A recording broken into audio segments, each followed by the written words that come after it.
ஏன் சொத்து அப்படின்னா எல்லாமே ஆண்கள் தான் வாங்கணுமா, இன்சூரன்ஸ்னா அவங்க பேர்ல தான்? எங்க வீட்டில் சார் இன்சூரன்ஸ் அப்படிங்கிற விஷயமோ சொத்துங்கிற விஷயமோ பெண்கள் பேர்லேயே கிடையாது. அப்போ நான் வந்து யோசிக்கிறேன், எப்போ என்னோட 19 வயசுல ஏன் சொத்தெல்லாம் வந்துட்டு நம்ம பெண்கள் பேர்ல வாங்கக்கூடாது, ஏன் அவங்க பேங்க் அக்கௌண்ட்டை ஹேண்டில் பண்ணக்கூடாது, ஏன் அவங்க நெட் பேங்கிங் ஹேண்டில் பண்ணக்கூடாது அப்படின்னு சொல்லிட்டு எனக்கு அதனாலேயே ரொம்ப ஆர்வம் வந்து அதிகமாயிருச்சு. மேரேஜ் பொறுத்த வரைக்கும் நம்ம எல்லா விஷயத்தையும் பார்க்குறோம், ஜாதகம் பார்க்குறோம், பிடிச்ச விஷயங்கள் பார்க்குறோம், அதெல்லாம் பார்க்குறோம்.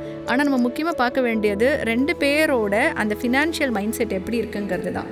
எனக்கு கல்யாணம் ஆகி 13 வருஷம் ஆச்சு. போன வருஷம் தான் சார் நான் கார் வாங்கினேன்.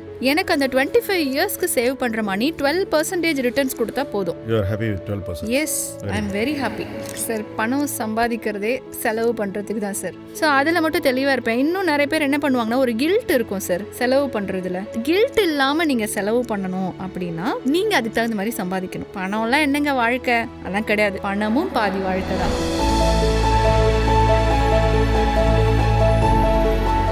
சேமிக்கிறது இப்போ எல்லாருக்கும் ஓரளவு தெரிஞ்சிருக்குன்னு வச்சுப்போம். எங்கே சேமிக்கிறாங்கன்றது தான் வித்தியாசம். சிலவங்க பேங்க் டெபாசிட்லேயே வச்சுருந்தாங்க ஒரு காலகட்டத்தில். அதுக்கப்புறம் சிலவங்க கோல்டு சீட்டுக்கு வந்தாங்க. சிலவங்க வந்து தெரிஞ்சவங்க கிட்ட சீட்டு பிடிக்கிறதுங்கிற அந்த ஒரு ஆஸ்பெக்டில். ஸோ சேமிப்பு கலாச்சாரம் ஓரளவுக்கு நம்ம சொசைட்டியில் இருக்குது அப்படின்னு தான் நான் முழுமையும் நம்புகிறேன். பட் முதலீட்டு கலாச்சாரம் இருக்கா அப்படின்னு கேட்டிங்கன்னா, அங்கே தான் நம்ம வந்து கொஞ்சம் கோட்டை விடுறோமோன்னு எனக்கு எப்போவுமே ஒரு ஃபீலிங் இருக்குது. என்ன ரீசன்னா, எது நமக்கு அதிக ஆதாயம் தரக்கூடிய சொத்து வகை அப்படின்ற ஒரு கேள்வி இருக்கணும். எந்த சொத்து வகை நமக்கு வேணுங்கிற நேரத்தில் பணத்தை கொடுக்குன்ற ஒரு கேள்வி இருக்கணும். எந்த சொத்து வகையில் நம்ம இன்வெஸ்ட் பண்ணாக்கா அந்த சொத்து பாதுகாப்பாக இருக்கும் அப்படிங்கிற ஒரு கேள்வி இருக்கணும். திருடு போயிடக்கூடாது இல்லை சொத்து, அல்லது வேறு யாராவது அந்த சொத்தில் வந்து உட்காந்துக்கூடாது, இப்படி ஆக்கிரமிக்கக்கூடாது. இதிலலாம் கொஞ்சம் நிறைய இன்னும் நம்ம பெட்டராக பண்ணலாமோ அப்படின்ற ஒரு தாட் ப்ராசஸ் எனக்கு இருக்குது. நான் பார்க்குறவங்கள எல்லாரையும் பார்க்கும்போது நல்லா சம்பாதிச்சிருக்காங்க, நிறைய சேமிச்சிருக்காங்க, ஆனால் சரியாக முதலீடு பண்ணலைங்கிற ஒரு அப்சர்வேஷன் எனக்கு இருக்குது. இப்போ உங்களுடைய முதலீட்டு பயணத்தில் இந்த எவ்வளவு ரிட்டர்ன் கிடைச்சா உங்களுக்கு ஹாப்பி அப்படின்னு ஒரு நம்பர் இருக்கும் இல்லையா? அப்படி ஏதாவது ஒரு நம்பர் இருக்கா? நீங்கள் அந்த நம்பரை முதல்ல என்ன எதிர்பார்த்தீங்க, அப்புறம் காலப்போக்கில் எப்படி உங்களுடைய மைண்டு வந்து பக்குவப்பட்டது, பண்பட்டது, அப்புறம் எப்படி நீங்கள் வந்து இன்றைக்கி ரிட்டர்ன் எக்ஸ்பெக்டேஷன் எவ்வளவு கிடைச்சா நம்ம திருப்திப்படணுன்ற அந்த ஒரு எண் இருக்குல்ல, அதை எப்படி பார்க்குறீங்கன்னு சொல்லுங்கள். எனக்கு ஸ்டார்டிங்கில் சேவ் பண்ணும்போது இந்த மாதிரி எந்த ஐடியாவுமே இல்லை சார். பட் ஆனால் ஒன்ஸ் நம்ம டைவர்சிஃபைடாக போர்ட்ஃபோலியோ வந்துட்டு வைக்கும்போது ஒரு விஷயத்தில் மட்டும் தெளிவாக இருந்தோம். என்னென்னா, நம்ம சேவ் பண்ணும் போதே வந்து பர்டிகுலர் பீரியடுக்குன்னு தான் சேவ் பண்ணுறோம். நம்ம ரிட்டையர்மெண்ட் நெக்ஸ்ட்டு 25 இயர்ஸ் அப்படின்னா அந்த 25 இயர்ஸ்க்கு சேவ் பண்ணுற அந்த மணி அப்படிங்கிறத நடுவில் எந்த காரணத்துக்காகவும் எடுக்கக்கூடாது. எனக்கு அந்த 25 இயர்ஸ்க்கு சேவ் பண்ணுற மணி 12% ரிட்டர்ன்ஸ் கொடுத்தா போதும். Yes, I am very happy. அது வந்து ஏன்னா பேங்க் வந்து பார்த்தீங்க அப்படின்னா இன்றைக்கி எஃப்டிஓ ஆர்டிஓ இல்லை பார்த்தீங்கன்னா 6-7% தான். ஸோ எனக்கு ஹாப்பி. 12% எனக்கு கொடுத்தா எனக்கு ஓகே தான். அண்ட் ரெண்டாவது வந்துட்டு பாப்பாவுக்கு இருக்கக்கூடிய அந்த ஹையர் எஜுகேஷனுக்கான பேமெண்ட். ஸோ இது ரெண்டுமே நான் மியூச்சுவல் ஃபண்ட்ஸில் தான் எக்ஸ்பெக்ட் பண்ணுறேன். எனக்கு 12% எனக்கு கொடுத்தா போதும். அண்ட் நான் ஏற்கனவே உங்கள்கிட்ட சொன்னேன் இல்லையா, ஒரே இடத்துல நம்ம எல்லாத்தையும் இன்வெஸ்ட் பண்ணாமல், ஸோ எனக்கு வந்து லேண்டு இல்லை பாண்ட்ஸ் அந்த மாதிரி இருக்கும்போது, இப்போ பாண்ட்ஸ் எல்லாம் எனக்கு வந்து அப்படியே டபுள் மடங்காக வந்து ரிட்டர்ன்ஸ் கொடுத்துருக்கு. ஸோ இப்போ அதுக்கு இன்னும் எனக்கு வெயிட்டிங் பீரியட் 4 இயர்ஸ் இருக்குது. நான் 4 இயர்ஸ்க்குள்ளே நான் இப்போயும் ஆனால் எனக்கு மெசேஜ் வரும், எடுக்க போகிறீங்களா அப்படின்ட்டு. ஆனால் நான் எடுக்க மாட்டேன். ஏன்னா முதலீடில் வெயிட்டிங் பீரியட் ரொம்ப முக்கியம். நீங்கள் பேசுகிறது எந்த பாண்டை பற்றி? Sovereign gold bonds. Sovereign gold பாண்டை பற்றி ஒரு சின்ன தகவல் சொல்கிறேன். எஸ், அரசாங்கம் பணத்தை உங்களுக்கு திருப்பி கொடுத்தாக்கா அந்த பணம் வருமான வரியிலேருந்து விலக்கப்பட்டது. ஓகே, 2 வருஷம் கழிச்சு நீங்கள் விற்கலாம். ஆக்சுவலாக நீங்கள் விற்றீங்கன்னா என்எஸ்சியில் விற்கலாம், பிஎஸ்சியில் விற்கலாம். அப்படி விற்கும்போது அதில் வரக்கூடிய லாபத்துக்கு நீங்கள் 12% வருமான வரி கட்டணும். 2 இயர்ஸ் கடந்து விற்றீங்கன்னாக்கா 2 இயர்ஸ்க்குள்ளே விற்றா உங்களுடைய மார்ஜினல் ஸ்லாப் ரேட்டில் நீங்கள் டேக்ஸ் கட்டணும். ஸோ என்னுடைய எதிர்பார்ப்பு நான் சொல்கிறேன், 5 வருஷத்தில் அரசு வந்து பணத்தை உங்களுக்கு நிர்பந்தித்து திருப்பி கொடுத்துரும், கட்டாயப்படுத்தி. ஓகே, நீங்கள் போட்ட நாள்லேருந்து. நீங்கள் 23 போட்டிங்கன்னா 28, 24 போட்டிங்கன்னா 24 இல்லை, ஸோ 23 போட்டால் 28. ஸோ 5 இயர்ஸ் கழிச்சு கண்டிப்பாக இந்த பணம் உங்களுக்கு வந்துடும். அன்றைக்கி என்ன தங்க விலை இருக்கோ அதோட சேர்ந்து இருக்கும்னு நான் நினைக்கிறேன் அந்த மதிப்பு. பட் இதில் பியூட்டி என்னன்னா வரக்கூடிய மொத்த பணமும் உங்கள் கையில் டேக்ஸ் ஃப்ரீ, எஸ். வருமான வரி இருக்காது. ஸோ நான் அது இப்போவே ஒரு யோசிச்சு மிகப்பெரிய வச்சிருக்கேன். விஷயம். அதை வந்து எப்படி அதை வந்து அதுலேயும் வந்து 1 ரூபி கூட எடுக்கக்கூடாது. அதை கரெக்டாக வந்துட்டு இன்வெஸ்ட் பண்ணணும்னு இப்போவே அதை வந்து பிளான் பண்ணிட்டேன். அதுவுமே ரிட்டைர்மெண்ட்டுக்கு தான் இன்வெஸ்ட் பண்ணலாம் அப்படின்னு யோசிச்சு வச்சுருக்கேன். ஆப்வியஸ்லி நீங்கள் திருப்பி அதை கோல்டில் போய் போட மாட்டீங்க. நோ, வாய்ப்பே இல்லை. இப்போ தான் நம்ம ஒரு கான்செப்ட் உள்ளே வந்துட்டோம். உங்கள் Yes. மைண்டில் அது ஏற்கனவே இருக்குது. நான் அதை வந்து வியூவர்ஸ்க்காக சொல்ல போகிறேன். இதுதான் அசெட் அலோகேஷன்னு சொல்கிறது. எஸ், அன்றைய காலகட்டத்தில் நீங்கள் தங்கத்தில் முதலீடு பண்ணீங்க, அதுலேயும் நகை ஆபரணம் வேண்டாம்னு சொல்லி பத்திரம் மூலமாக தங்கத்தை வாங்குனீங்க. எஸ். இல்லை, இப்போ நான் வந்து கோல்டு வந்து இதுதான் நான் போட்டிருக்கிற ஃபைனல் ஷீட். கரெக்ட். நான் வீட்டில் சொல்லிட்டேன், இதுக்கு மேலே நான் வந்து 1 லட்ச ரூபா கொடுத்து 1 பவுன்லாம் வாங்க முடியாது. அதெல்லாம் ஸோ கோல்டு போயிடுச்சு, சீட்டை ஸ்டாப் அவ்வளோதான். பண்ணிட்டீங்க. ஓகே, எஸ், அது இன்னொரு இதான் தகவல். ஃபைனல். ஸோ இப்போ ஏற்கனவே நீங்கள் இந்த எஸ்ஜிபியில் போட்ட பணம் 2028 வரும்போது நீங்கள் வந்து அன்னைக்கு கோல்டு விலையை பொறுத்தும் என்ன பணம் வருதுங்கிறத பொறுத்தும் முடிவு எடுக்கலாம். உங்களுடைய சொத்து ப்ரையாரிட்டி என்னங்கிறத அன்னைக்கு நீங்கள் எடுக்கலாம்.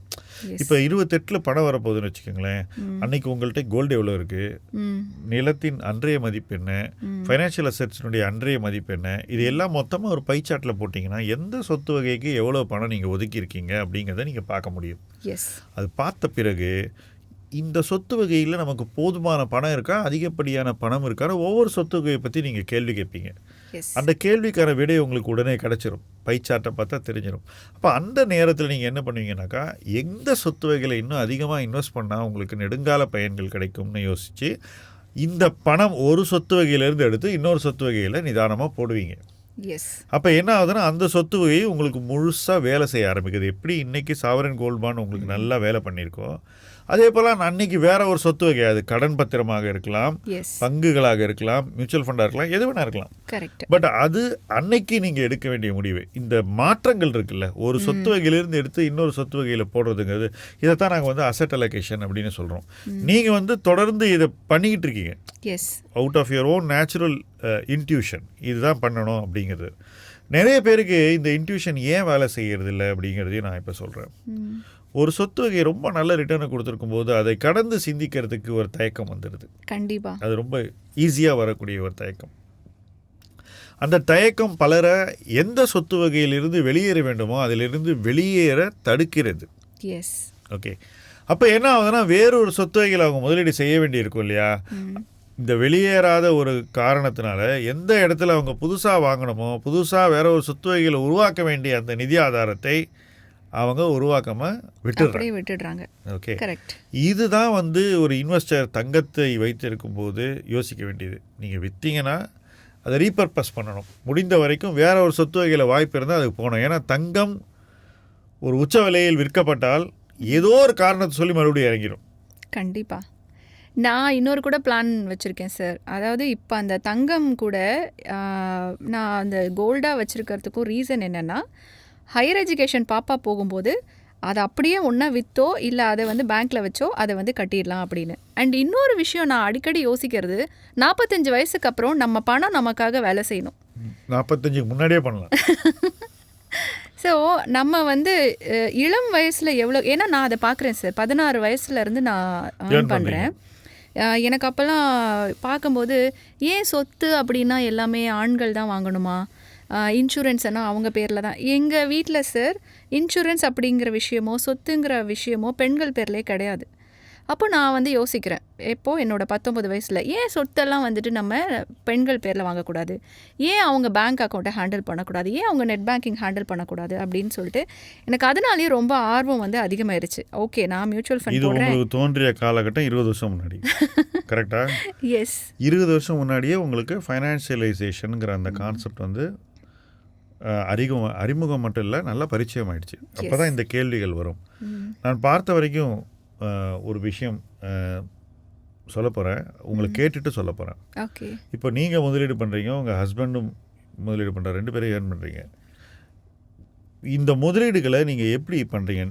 நீங்கள் ஏர்ன் பண்ணி சேவ் பண்ணுறதுக்கு தனியாக முதலீடு பண்ணுறீங்களா, அவர் ஏர்ன் பண்ணி சேவ் பண்ணுறது தனியாக முதலீடு பண்ணுறாரா, எப்படி பண்ணுறீங்க? எப்படி அதை வந்து how to you store these investments? Capital எப்படி ஸ்டோர் பண்ணுறீங்க முதலீடாக? Okay sir. இப்போ வந்து எங்கள் வீட்டில் பார்த்தீங்கன்னா அந்த ஃபினான்ஷியல் டிரான்ஸ்பரன்சி 2 பேருக்குள்ளேயுமே எக்ஸாக்டாக இப்போ நான் என்ன பதில் நான் உங்களுக்கு சொல்கிறேனோ நீங்கள் ஹஸ்பண்ட்டை கேட்டிங்கனாலும் அதே அதே பதில் பதில் சொல்வார். சொல்லுவார். ஓகே. ஏன்னா இன்வெஸ்ட்மெண்ட் விஷயத்தை பொறுத்த வரைக்கும் 2 பேரும் சேர்ந்து தான் டிசைட் பண்ணுறோம்.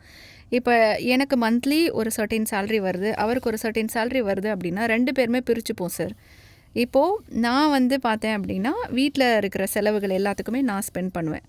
அவர் வந்து இன்வெஸ்ட்மெண்ட் அது எல்லாமே பண்ணுவார். நான் பாப்பாவோட இன்வெஸ்ட்மெண்ட் வந்து பார்த்துப்பேன். அவர் வந்து வீட்டில் அந்த வைஃபை மற்ற இது அது எல்லாமே பார்த்துப்பார்.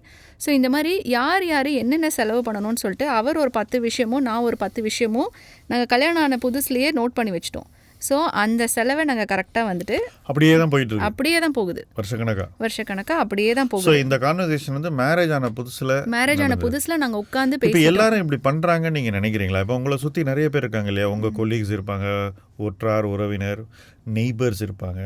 அப்போ அவங்கெல்லாம் இதை பண்ணுறாங்களா? நீங்கள் சோஷியலாக இதை பார்க்குறீங்களா? இல்ல ஏன் சார், இதை பண்ண பண்றதில்ல. மாட்டேங்கிறாங்கன்னு நீங்கள் இல்லை, நினைக்கிறீங்க? அதாவது 2 விஷயம் சார். ஒன்று வந்துட்டு எல்லாத்தையும் நம்ம வந்து ஒய்ஃப் கிட்ட சொல்லணுமா அப்படின்னு நினைக்கக்கூடிய ஆண்களும் இருக்காங்க. 2வது வந்துட்டு பெண்களும் வந்துட்டு சரி ஃபினான்ஸ் இல்லை அதெல்லாம் அவர் பார்த்துக்குவாரு, நம்ம எதுக்கு ஏற்றுக்கணும் அப்படின்னு நினைக்கிற பெண்களும் இருக்காங்க. இன்றைக்கும் பார்த்தீங்கன்னா நிறைய இடங்களில் பெண்களுடைய நெட் பேங்கிங், ஏடிஎம் எல்லாமே ஆண்கள் வந்து பயன்படுத்துகிறாங்க. அந்த அண்ட் வீட்டில் இருக்கிற பெண்களுக்கு ஆண்கள் வந்து எங்கே கடன் வாங்கியிருக்காங்க, கிரெடிட் கார்டில் எவ்வளோ கடன் இருக்குது, இன்சூரன்ஸ் எவ்வளோ கட்டுறாங்கன்னு தெரிஞ்சுக்கிறதுக்கும் விரும்புறதில்ல. நான் பார்க்குற எல்லாருக்கிட்டையும் நான் அதை தான் சொல்லுவேன். உங்கள் வீட்டில் நீங்கள் 2 பேர் ஹஸ்பண்ட் அண்ட் ஒய்ஃப் இருக்கீங்கன்னா எந்த இடத்துல இன்சூரன்ஸ் போட்டிருக்கீங்க, எவ்வளோ கட்டுறீங்க, எவ்வளோ சேமிக்கிறீங்க, உங்களுக்கு கரண்ட் பில் வந்துட்டு எவ்வளோ வருது, எவ்வளோ நீங்கள் செலவு பண்ணுறீங்க, செலவு பண்ணி மிச்சம் எவ்வளோ இருக்குது, அந்த மிச்சத்தில் நீங்கள் என்ன பண்ண போகிறீங்கிற விஷயம் 2 பேருக்குமே தெரிஞ்சிருந்தால் தான் நீங்கள் சேவ் பண்ணவே முடியும். இல்லைன்னா என்ன ஆகும் அப்படின்னா இவங்க தனியாக செலவு பண்ணுவாங்க, இவங்க தனியாக செலவு பண்ணுவாங்க.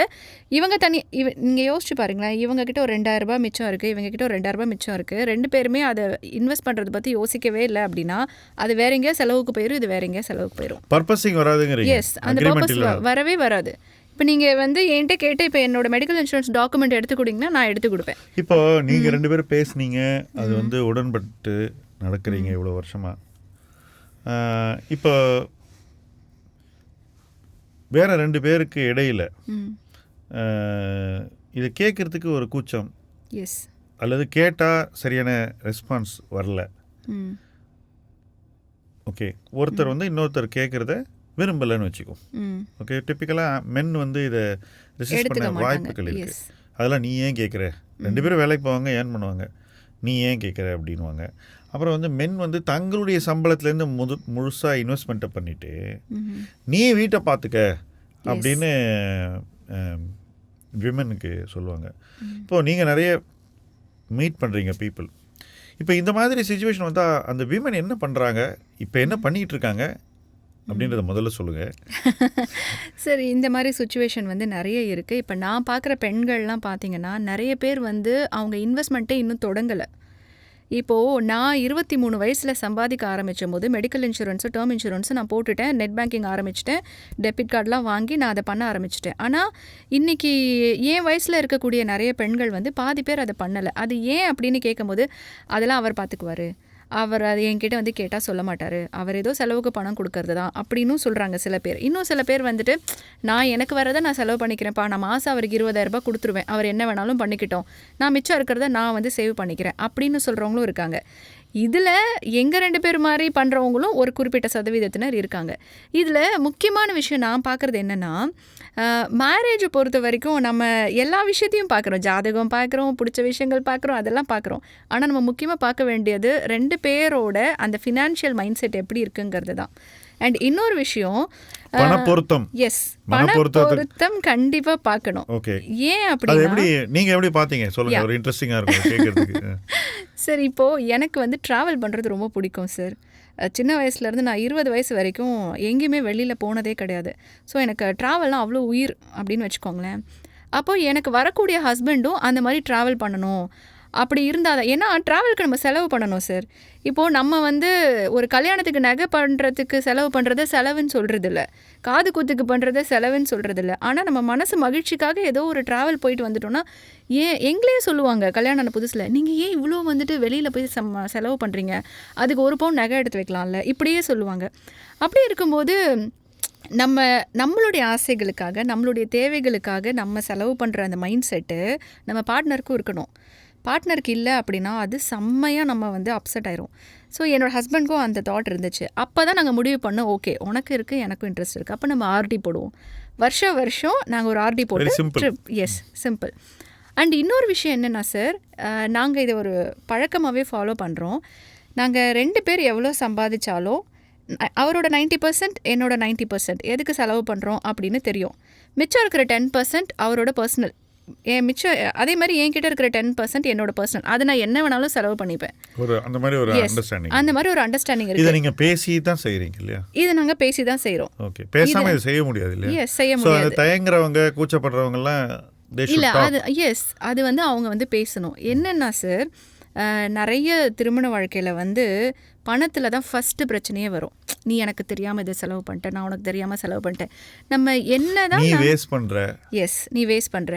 சார் இப்போது எல்லா மைண்ட் செட்டும் ஒரே மாதிரி இருக்காது. இப்போ நான் இருக்கேன், என்னோட கெரியருக்கு வந்து எனக்கு மேக்கப் ஐட்டம்ஸ் எல்லாமே நான் ப்ரொஃபஷ்னலாக வாங்கணும் அப்படிங்கிறது எனக்கு பேஸ். ஆனால் வெளியிலேருந்து பார்க்குறவங்களுக்கு அது எப்படி தெரியும்? இவ சும்மா லிப்ஸ்டிக் வாங்கிட்டு இருக்கா, இவ சும்மா மஸ்கரா வாங்கிட்டு இருக்கா. நான் வந்து ஒரு 1,00,000 பேர் இருக்கிற ஸ்டேஜில் நான் ஒரு எம்சி. அப்போ நான் எப்படி போனேன்? அப்போ அதுக்கு நான் செலவு பண்ணுறேன். அப்போது இந்த மைண்ட் செட் இருக்கு இல்லையா, இது பார்ட்னருக்குள்ளே வேணும். ஓகே, அவங்க செலவு பண்ணுற விஷயம் அப்படிங்கிறது அவங்க கெரியருக்கு, அவங்க ப்ரொஃபஷனுக்கு இல்லை, அவங்க மன நிம்மதிக்கே இருக்கட்டுமே. அதை வந்து கேள்வி கேட்கும்போது தான் நிறைய சண்டைகள் வருது. இப்போ நீங்கள் 90% பிரிச்சுக்கோங்க. அது எல்லாமே நீங்கள் வந்து டிரான்ஸ்பரண்ட்டாக செலவு பண்ணுங்கள். மிச்சம் இருக்கிற 10% அவங்க ஃப்ரெண்ட்ஸ் கூட செலவு பண்ணிட்டோம், ஃப்ரெண்ட்ஸோட ட்ரிப்பு போட்டோம், வாட் எவர் இட் இஸ். இவங்க அவங்க அம்மாவுக்கு கொடுக்கட்டும், அவங்க தம்பிக்கு கொடுக்கட்டும், இல்லை இவங்க ஃப்ரெண்ட்ஸோட ட்ரிப் போட்டோம், இவங்களுக்கு தேவையான விஷயங்கள் பண்ணிக்கிட்டோம். அந்த ஃபினான்ஷியல் டிரான்ஸ்பரன்சியில் இந்த ப்ரைவேட் ஸ்பேஸ் கொடுக்கும்போது இதுவே உங்களுக்கு வந்து ஓகே ஃபைன், நம்ம ஃபேமிலி வந்து நல்லா போகுது. இதெல்லாம் யாரும் யோசிக்க கூட மாட்டாங்க சார், பேசக்கூட மாட்டாங்க.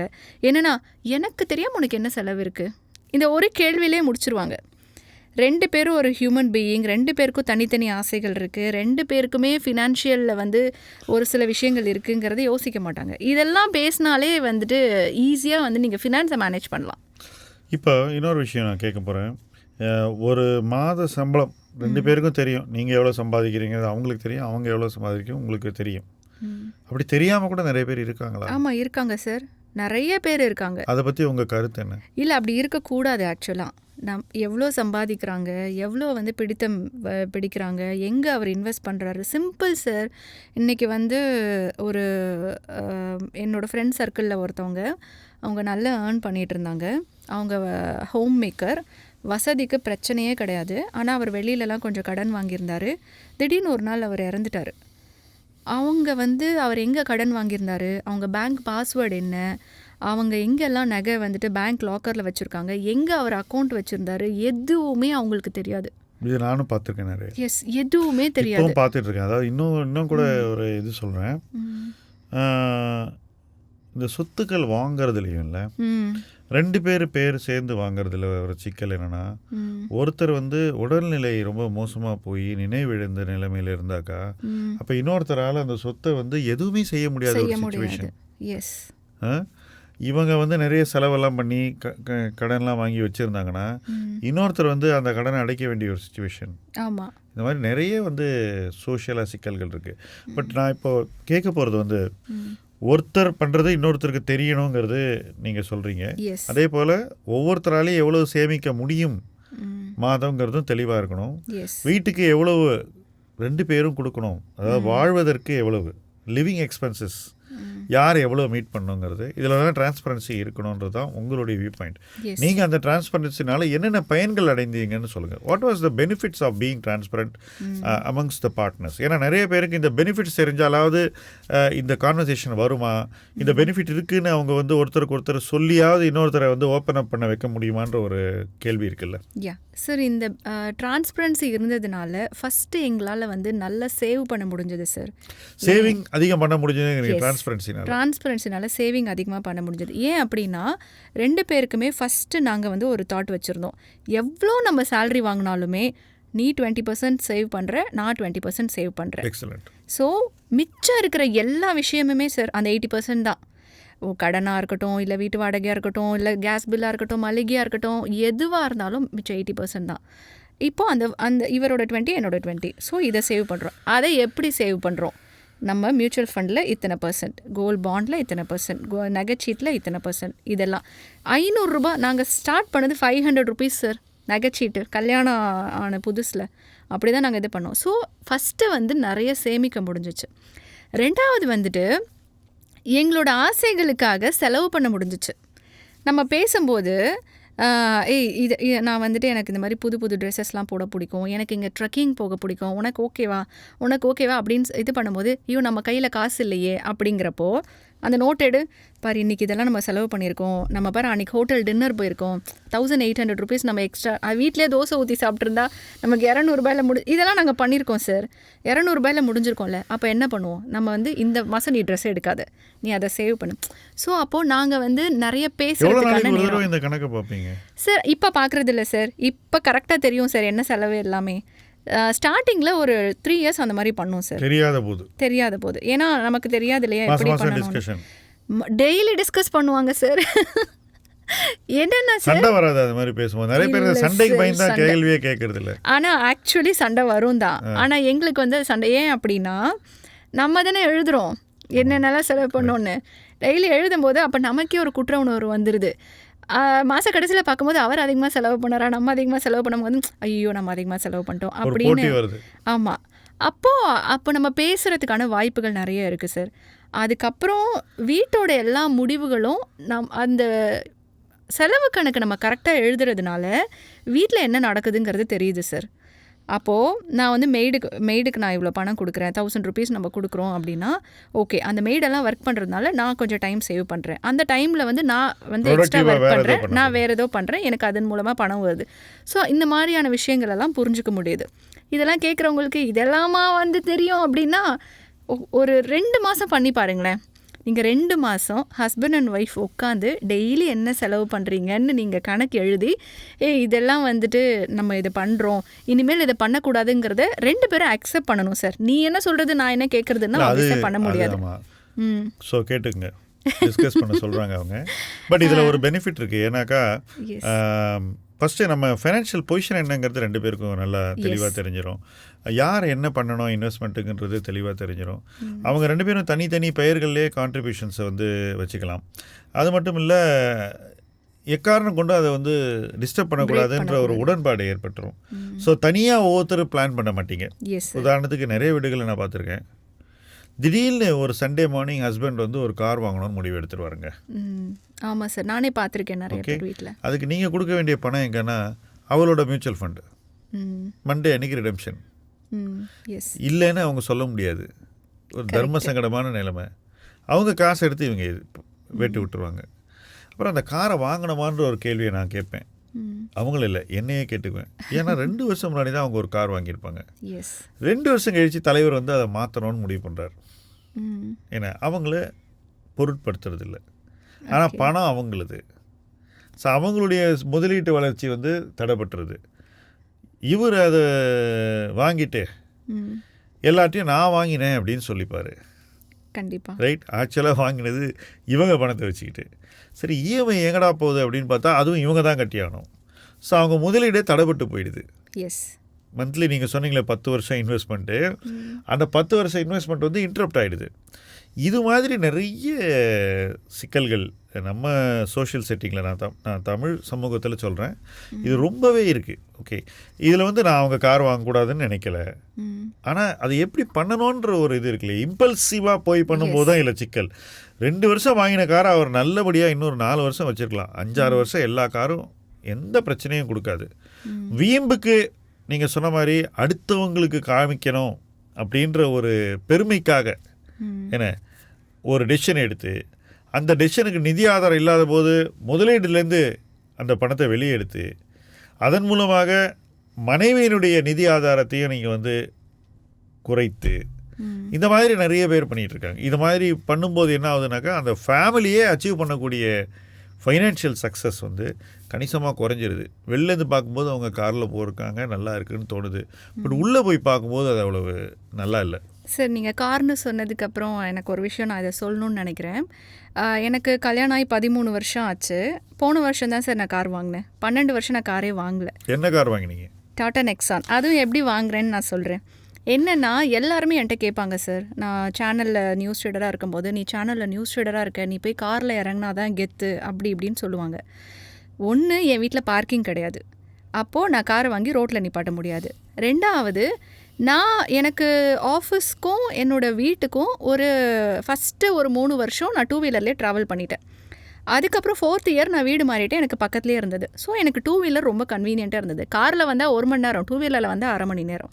அதனால் நான் வாங்கவே இல்லை. ஆனால் எல்லாருமே வீட்டில் அவங்க கார் வச்சுருக்காங்க, இவங்க சொல்லிக்கிட்டே இருப்பாங்க. என் ஹஸ்பண்ட்ட சொல்லுவாங்க, என்கிட்ட சொல்லுவாங்க, எல்லாம் சொல்லுவாங்க. நாங்கள் அதில் மட்டும் உறுதியாக இருந்தோம், தேவைப்பட்டால் வாங்குவோம். ஏன்னா வாங்கிட்டு அதுக்கு இஎம்ஐ கட்டிட்டு, அதுக்கு இன்சூரன்ஸ் கட்டிட்டு, அப்புறம் ரோட்டில் நிப்பாட்டிட்டு அவன் ஏதாச்சும் ஸ்க்ராட்ச் பண்ணுவானான்னு எதுக்கு பயந்துட்டு இருக்கணும் அப்படின்னு. குழந்தை பிறந்துச்சு சார், அப்பையும் எல்லாருமே ஒரு கார் வாங்க மாட்டிங்களா, உங்களுக்கு கொஞ்சம் கூட அக்கறையே கிடையாது, சேஃப்டி இல்லை. ஆமாம், என்னென்னமோ சொன்னாங்க சார். நாங்கள் வாங்கவே இல்லை.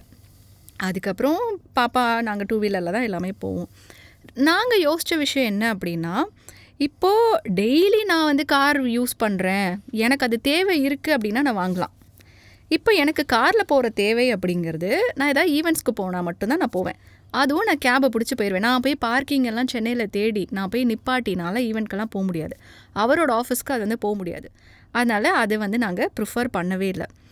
இப்போ தான் அண்ட் இன்னொரு விஷயம் என்னென்னா, கடனில் கார் வாங்கக்கூடாது, எதுக்கு கடனும் கட்டிட்டு அப்படின்னு யோசிச்சு நாங்கள் என்ன பண்ணோம், ஒரு 7 இயர்ஸ் பேக்கு கடனில் கார் வாங்கணும் அப்படின்னா 5,000 இஎம்ஐ கட்டியிருப்போம்ல, அதை தூக்கி செல்வ மகளில் போடு அப்படின்ட்டு பாப்பா பேரில் செல்வ மகளில் போட்டோம். இப்போ அது ஒரு சர்டைன் அமௌண்ட்டுக்கு நின்றுருக்கு, அது இன்ட்ரெஸ்ட்டோட. லாஸ்ட் இயர் தான் என்ன பண்ணோம் அப்படின்னா, பாப்பா வளர்ந்துட்டாங்க, 2 வீலரில் போக முடியல. சரி, நம்மளும் நிறைய ஈவெண்ட்ஸ் போகிறோம், கார் வாங்கலாம் அப்படின்னு டிசைட் பண்ணோம். அதுக்கப்புறம் போய் ஷோரூம்லலாம் பார்த்தோம். ஸோ டாடா நெக்ஸான் தான் ஃபைனல் இது பண்ணோம். பட் அதையும் நாங்கள் எப்படி வாங்கினோம் அப்படின்னா, இப்போயுமே கார் எனக்கு பெருசாக யூஸ் கிடையாது. 4 பேரும் வெளியில் போகணுன்னா கார் வீக்லி ஒன்ஸ் தான் சார் எடுக்கிறோம் அந்த காரை. அப்போது சரி, ஓகே, புதுசாக வாங்கணும் அப்படின்னா 11 lakhs 12 lakhs செலவு பண்ணணும். அவர் எஸ்யூவி தான் வாங்கணும் அப்படின்னாரு. புதுசாக வாங்கினா 11 lakhs 12 lakhs செலவு பண்ணணும், மாதம் இஎம்ஐ 12,000 கட்டணும், 15 வருஷம் கட்டணும். அது இல்லாமல் நம்ம ரெகுலராகவும் கார் யூஸ் கிடையாது. ஸோ அதனால் ஃப்ரெண்டுக்கிட்ட இந்த ஐடி கம்பெனிஸ்க்கெல்லாம் கார்ஸ் யூஸ் பண்ணுவாங்க தெரியுமா, அவங்க ஒரு 1 month 2 monthல சேல் பண்ணிடுவாங்க. ஏன் அப்படி? அவங்க எப்படின்னா, அதர் கண்ட்ரீஸ்லேருந்து சிஇஓஸ் வருவாங்க. ஸோ அவங்க இங்கே 1 month இருக்கிற வரைக்கும் நியூ கார் அவங்கக்கிட்ட இருக்குமா. திரும்பி அவங்க கண்ட்ரி திரும்ப போயிட்டாங்க அப்படின்னா அந்த கார் செல் பண்ணிடுவாங்களாம். ஸோ அந்த மாதிரி என் ஃப்ரெண்டு ஒரு ஐடியா சொன்னார், இந்த மாதிரி கார்ஸ் நீங்கள் யூஸ்டு கார்ஸ் பாருங்கள், ஒன்றும் பெருசாகவும் வெளியில் போயிருக்காது, ஒரே ரூட்டில் தான் ட்ராவல் பண்ணியிருக்கோன்னே. ஓகே, இது ஒரு நல்ல ஐடியாவாக இருக்கே அப்படின்னு சொல்லிட்டு நாங்கள் அந்த மாதிரி சர்ச் பண்ணோம். ஒரு 2 months சர்ச் பண்ணோம், சூப்பராக கார் கிடச்சிது. 3 months முன்னாடி. அந்த மாதிரி ஹை இன்ட்ரெஸ்ட் ரேட் வருமே இந்த மாதிரி. இப்போ அதை தான் சொல்ல வந்தேன். இப்போ அந்த கார் பார்த்துட்டோம். ஸோ அது ஆன் ரோட் ப்ரைஸு 11 lakhs, எங்களுக்கு 8 கிடச்சிச்சு. இப்போது அதுக்கு லோன் கொடுக்க மாட்டாங்க. அப்போ நம்ம தான் 10 வருஷம் நகைச்சீட்டு போட்டு வச்சுருக்கோமே, அந்த நகையை கொண்டு போய் பேங்க்கில் வச்சு அது அந்த பேமெண்ட் டவுன் பேமெண்ட் ஒரு 20% கொடுத்துட்டோம். மீதி 80% பேங்க்லேருந்து எடுத்துகிட்டு அவங்களுக்கு ஃபுல்லாக செட்டில் பண்ணிட்டோம், கார் மாற்றிட்டோம், ஆர்சி எல்லாமே மாற்றியாச்சு. அதுக்கப்புறம் அந்த லோன் இருக்கு இல்லையா, அந்த லோன் வரக்கூடிய எக்ஸ்ட்ரா போனஸ் எல்லாமே டக்குன்னு அந்த லோன் முடிஞ்சாச்சு. நீங்கள் என்ன ப்ரைவேட் பேங்க்கில் எடுத்தீங்களா, பப்ளிக் செக்டர் பேங்க்கில் எடுத்தீங்களா இந்த லோன்? ப்ரைவேட் பேங்க்கில் தான். அப்போ அந்த ப்ரீபேமெண்ட்டுக்கெல்லாம் ஒன்றும் சார்ஜஸ் எல்லாம் எதுவும் இல்லையா கடன் அடைச்சதுக்கு? ஆமாம், 6 months நீங்கள் அடைக்க முடியாது. 6 months நீங்கள் இன்ட்ரெஸ்ட் தான் கட்டணும். அதுக்கப்புறம் என்ன வேணால் பண்ணலாம், அதுக்கப்புறம் நீங்கள் அடைக்கலாம். ஸோ அது நாங்கள் பண்ணோம். இது எதுக்கு சொல்ல வரேன் அப்படின்னா, இது கம்பல்சரி நம்ம வாங்கியே ஆகணும்ன்ட்டு நம்ம புது கார் வாங்கி அது ஒரு 11 lakhsக்கு இஎம்ஐ போட்டதுக்கு நான் 6 lakhsக்கு இஎம்ஐ போட்டுட்டு இப்போ எனக்கு அதே கார் தான். அது நான் வீக்லி ஒன்ஸ் கூட இப்போ எடுக்கிறது இல்லை சார், 15 days ஒன்ஸ் தான் கார் எடுக்கிறேன். எப்போயாச்சும் லாங் போகணும் அப்படின்னா தான். வீட்டில் சும்மா தான் இருக்குது. இப்போது நான் இதுவே ஒரு 8 வருஷத்துக்கு முன்னாடி இந்த காரை நான் வாங்கியிருந்தா கூட அதே இஎம்ஐ போயிருக்கோம், எனக்கு சேவிங்ஸ் இருந்திருக்காது, அந்த மதிப்பு இழந்திருக்கும். நிறைய பேர் கிட்டத்தட்ட அவங்களுடைய சொத்து மதிப்பே அந்த கார் மதிப்பு இல்லாத போது கார் வாங்குறாங்க. எக்ஸாக்ட்லி, இதை தான் சார் நான் யோசித்தேன். அதாவது நம்ம கார் வாங்குகிற மதிப்பு இருக்கு இல்லையா, அதை விட 2 மடங்கு 3 மடங்கு நம்மக்கிட்ட ஒரு சொத்து இருந்தால் மட்டும்தான் கார் வாங்கணும். ஏன்னா நம்மக்கிட்ட சொத்தே இல்லாத போது கடனில் நீங்கள் கார் வாங்கி என்ன பண்ண முடியும்? கார் வாங்கலாம், நீங்கள் கடன் வாங்குறீங்க, அவ்வளோதான். எஸ். இப்போ நான் கேட்க போகிறது செலவு பண்ணுறதை பற்றி. ஒரு பர்சன், அது பெண்ணாக இருந்து செலவு எப்படி பார்த்த அது வந்து அவங்களுக்கு பயனுள்ளதாக இருக்கும்னு சொல்லுங்கள். I mean which is the right way to look at expenses. நிறைய பேர் உங்களுக்கே தெரிஞ்சிருக்கும், அந்த இது இருக்குது அவங்களுக்கு, என்ன சொல்கிறது, கம்பல்சிவ் ஷாப்பிங். அதாவது அது கிட்டத்தட்ட ஒரு நோய் மாதிரி, வாங்கியே ஆகணுன்ற மாதிரி இல்லையா? ஸோ அந்த மாதிரி ஒரு இடத்துக்கு வந்துடுறாங்க. ஏன் இருக்காங்கன்னு பார்த்தா, சின்ன வயசில் எதுவுமே அனுபவிக்க முடியாதனால பணம் வரும்போது எல்லாத்தையும் அனுபவிக்கணுன்ற ஒரு மைண்ட் செட் வந்துடுது. ஃப்ரம் டிப்ரைவேஷன் அந்த மாதிரி ஒரு உணர்வு வந்துடுது. நமக்கு இல்லாத இருந்தில்லை, இன்றைக்கி எல்லாம் பண்ணுவோம் அப்படின்ற ஒரு ஃபீலிங். அப்போ என்ன ஆகிடுதுன்னா, அவங்க எதிர்காலத்தை பற்றி யோசிக்காமல் செலவு பண்ணுறாங்க. ஸோ பெண்கள் எப்படி இருக்காங்க, எப்படி இருக்கணும், நீங்கள் எப்படி இருந்தீங்க, நீங்கள் எப்படி இருக்க போகிறீங்க, நானும் சொல்லலாம். நீங்கள் சார், பணம் சம்பாதிக்கிறதே செலவு பண்ணுறதுக்கு தான் சார். நான் நிறைய வந்துட்டு பேசியிருக்கேன், நானும் அப்படி தான் இருக்கேன். சேவ் பண்ணணும், கண்டிப்பாக சேவ் பண்ணணும். நான் சொல்கிறது 20% சேவ் பண்ணணும். மீதி அந்த 80% இருக்கு இல்லையா, நீங்கள் சொன்ன மாதிரி தான். எனக்கு சின்ன வயசில் நான் நிறைய விஷயங்கள் அனுபவிச்சதில்ல, புது ட்ரெஸ் எல்லாம் போட்டதில்லை. அப்பா வந்து வருஷத்துக்கு 2 ட்ரெஸ் தான், அதுவும் வெயிட் பண்ணணும். கேட்ட உடனேலாம் எங்கள் வீட்டில் எந்த பொருளுமே கிடைக்காது. ஸ்நாக்ஸும் கிடைக்காது, ஸ்வீட்ஸ் கிடைக்காது, ட்ரெஸ் கிடைக்காது, விளையாட்டு பொருள் கிடைக்காது, எதுவுமே கிடைக்காது. ஒரு 20 வருஷம் அந்த சூழலில் வளர்ந்து நம்ம சம்பாதிக்க ஆரம்போது ஃபஸ்ட்டு நமக்கு அதுதான் தோணும், நம்ம எல்லாத்தையும் அனுபவிக்கணும் அப்படின்னு சொல்லிட்டு. அப்போது நான் அந்த சம்பாதிக்கிறப்போ, காலேஜ் படிக்கிறப்போ சம்பாதிக்கிறப்பவே 5% நான் எனக்கு வச்சுப்பேன் சார். இப்போ வரைக்கும் அதுதான். அந்த 5%ல் எனக்கு என்னெல்லாம் பிடிச்சிருக்கோ நான் எல்லா விஷயமும் அதை வந்து பண்ணுவேன். என்னை யாருமே வந்துட்டு இதை ஏன் பண்ணுற அப்படின்னு கேள்வி கேட்டாலும் நான் அதை மைண்டே பண்ணிக்க மாட்டேன். ஏன் அப்படின்னா, நம்ம எவ்வளோக்கு எவ்வளோ சம்பாதிக்கிறோமோ அந்த சம்பாதிக்கிற பணத்தில் நம்ம சந்தோஷத்துக்கு செலவு பண்ண தெரிஞ்சால் மட்டும்தான் அந்த பணத்துக்கான வேல்யூ கரெக்டாக இருக்கும் அப்படின்னு நம்புகிறவன் நான். So you are pro spending. Yes. Okay. ஆனால் எதில் ஸ்பெண்ட் பண்ணணும் அப்படின்னு தெளிவாக இருப்பேன். இப்போது எனக்கு வந்து ட்ராவல் பண்ணுறது ரொம்ப பிடிக்கும். அந்த ட்ராவல் பண்ணுறப்போ என்னோடய மைண்ட் ரொம்ப ரெஃப்ரெஷ் ஆகுது, என்னோடய ப்ரொடக்டிவிட்டி வந்து இன்க்ரீஸ் ஆகுது, என்னோடய நாலேஜ் இன்க்ரீஸ் ஆகுது, என்னோடய பார்வை பறந்துப்பட்டதாக ஆகுது. அப்படிங்கும்போது அது ஒன் கைண்ட் ஆஃப் இன்வெஸ்ட்மெண்ட்டாக நான் பார்க்குறேன். அதனால் ட்ராவலுக்கு அப்படின்னு நான் வருஷம் ஒரு குறிப்பிட்ட அமௌண்ட் வந்து நான் சேர்த்து வைப்பேன். அதில் நான் கான்ஃபரன்ஸ் போகிறது, வெளியில் போய் நெட்வொர்க்கிங் பண்ணுறது, அதர் ஸ்டேட்ஸ்க்கு போகிறது, அதர் கண்ட்ரீஸ்க்கு போகிறது. 20 வயசு வரைக்கும் என் ஊரை விட்டு நான் தாண்டலை. இன்றைக்கி நான் இந்தியாவில் 16 மாநிலங்களுக்கு போயிருக்கேன், 3 கண்ட்ரிக்கு நான் தனியாக ட்ராவல் பண்ணியிருக்கேன். இது எல்லாமே என்னோட சொந்த காசில். அப்போது அது வந்து எனக்கு ஹாப்பினஸ் கொடுக்குது. அண்ட் 2வது விஷயம், நான் வந்து ஆன்லைன் ஷாப்பிங் அப்படிங்கிறது 90% பண்ண மாட்டேன், 10% பண்ணுவேன். அந்த 10%ம் நான் என்ன பண்ணுவேன்னா, ரெகுலராக நான் வாங்குகிற பொருள் இருக்கு இல்லையா, நான் யூஸ் பண்ணுற ஷாம்பூ, பவுடர்ஸ், அது எல்லாமே ரெகுலராக வாங்குகிற பொருள் 40% 50% ஆஃபர் கொடுப்பாங்க. அதை வந்து இப்போ நான் 1000 ரூபாய் ஷாம்பு வெளியில் போய் வாங்குறேன்னா எனக்கு ஆன்லைனில் அது 500 ருபீஸ்க்கு கிடைக்கும். ஸோ அதை வந்து நான் வாங்கிடுவேன். புதுசாக ஆன்லைனில் பார்த்து ட்ரை பண்ணுறது, இதை வாங்கலாமா அதை வாங்கலாமா, நிறைய ஆஃபர்ஸ் வந்து என்ன சொல்லுவாங்க, 2000 ரூபாய்க்கு இந்த பொருள் கிடைக்குது, நீங்கள் 1000 ரூபாய் மட்டும் பே பண்ணால் இந்த பொருள் கொடுக்குறோம் அப்படின்னு ஆஃபர் வரும். ஆனால் அது தேவையில்லாத பொருளாக இருக்கும். அப்போ நம்ம என்ன நினைப்போம், 2000 ரூபாய் இருக்கிறத நம்ம 1000 ரூபாய்க்கு வாங்கலாம்னு நினைப்போம். ஆனால் நம்ம 1000 ரூபாய் செலவு பண்ணுறோம். நமக்கு தேவையில்லாத ஒரு விஷயத்தை வாங்குறோன்னா அது செலவு தான்.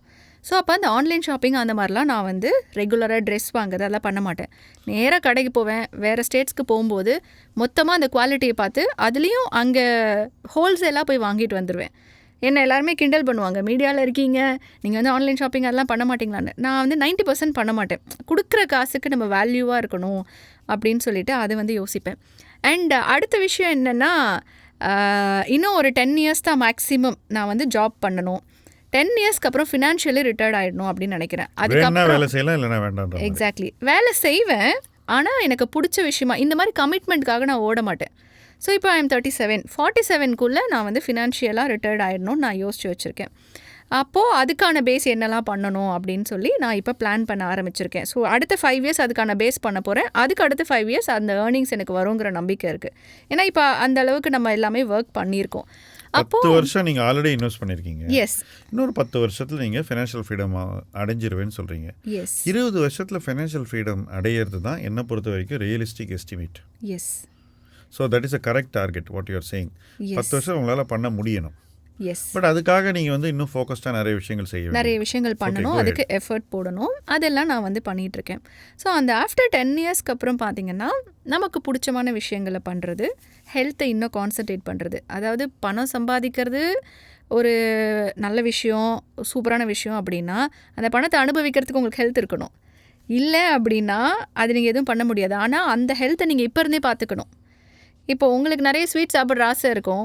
நீங்கள் இப்போ பணம் சம்பாதிக்கிறதுல ஹெல்த்தை பார்த்துக்காம, வயிறை பார்த்துக்காம, ஹார்மோன்ஸ் பார்த்துக்காம விட்டுட்டிங்கன்னா, உங்களுக்கு 47 வயசில் சுகர் வந்துருச்சுன்னா ஸ்வீட் சாப்பிட முடியாது.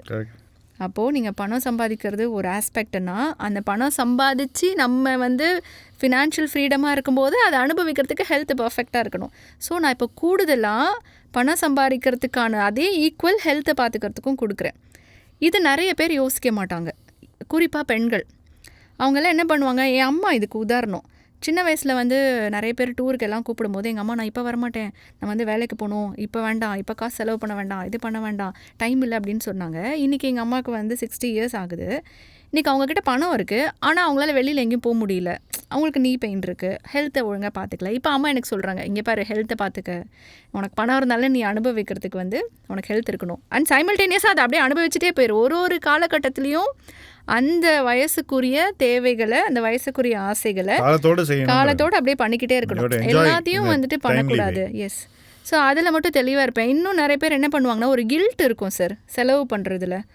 இது நமக்காக வந்துட்டு செலவு பண்ணலாமா, இது ஓகேவா அப்படின்னு. கில்ட் இல்லாமல் நீங்கள் செலவு பண்ணணும் அப்படின்னா நீங்கள் அதுக்கு தகுந்த மாதிரி சம்பாதிக்கணும்.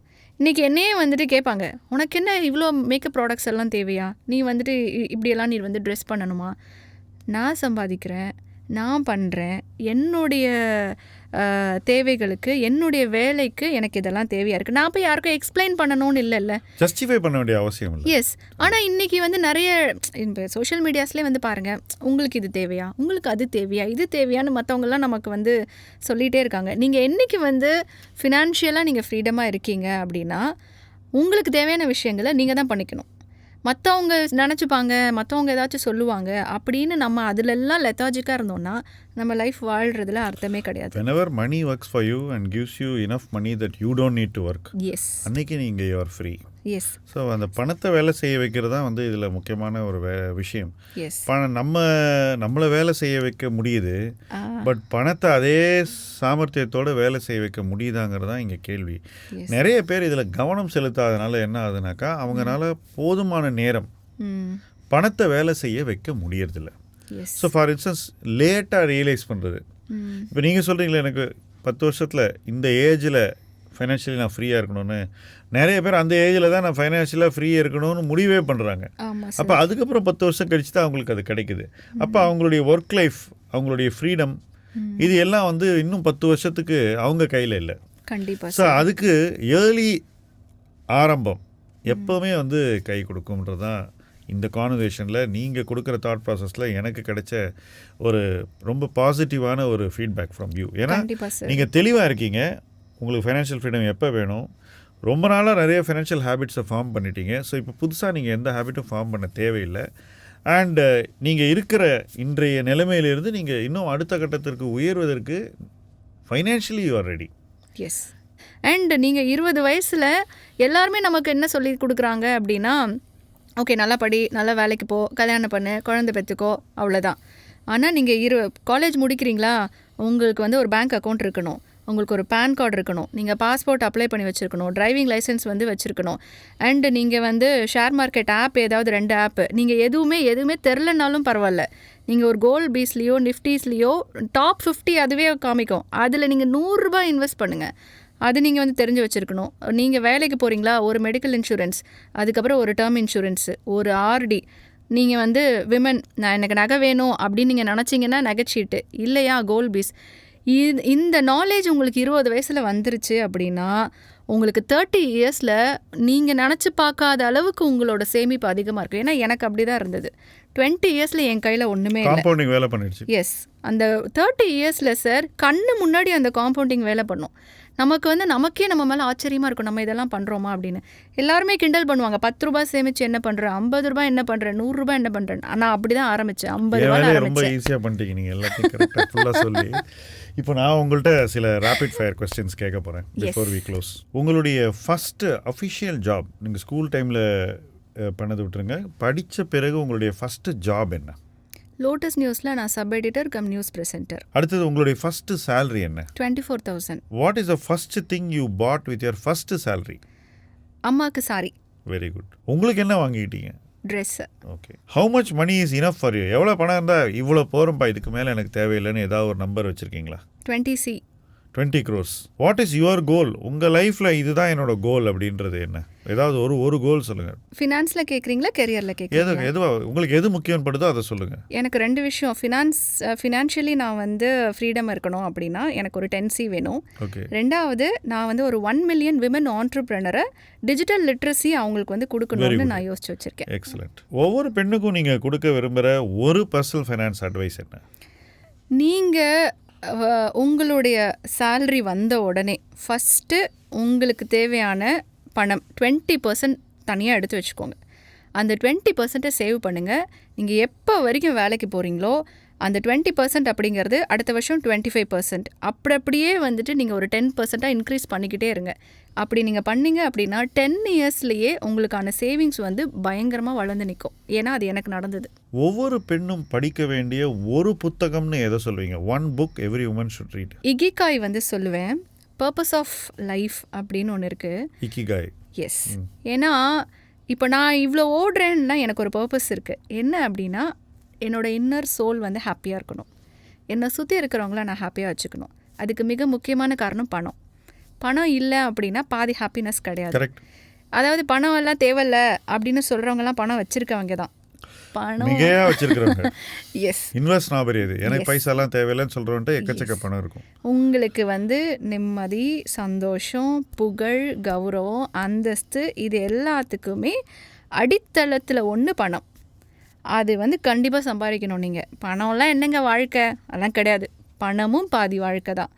அப்போது அந்த பர்பஸ் வந்துட்டு எனக்கு எப்படி இருக்குன்னா என்னை சுற்றி எல்லோரும் ஹாப்பியாக வச்சுக்கணும். நான் நினைக்கிற விஷயங்களெல்லாம் பண்ணணும். அப்போ எனக்கு அது பாதி மைண்ட் செட், பாதி பணம்.